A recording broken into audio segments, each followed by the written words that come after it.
Welcome. Today we'll learn about complementary probability by solving a practical example about order accuracy. Let's start by understanding what complementary events are.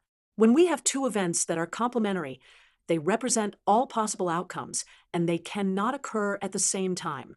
In our case, an order can either be accurate or inaccurate. There's no other possibility. The key concept of complementary probability is that the probabilities of complementary events must add up to 1. In other words, P accurate plus P inaccurate equals 1. Let's solve a problem. Suppose a company knows that 95% of their orders are accurate. What is the probability of selecting an inaccurate order? Let's solve this step by step. First, we know that P accurate plus P inaccurate equals 1. We can substitute 0.95 for P accurate. Then we can solve for P inaccurate by subtracting 0.95 from both sides.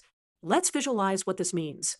Out of all orders, 95% are accurate, shown in green, and 5% are inaccurate, shown in red.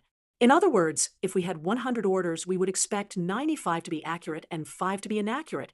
To summarize, when we know the probability of one event, we can find the probability of its complement by subtracting from 1. This is because complementary probabilities must add up to 1.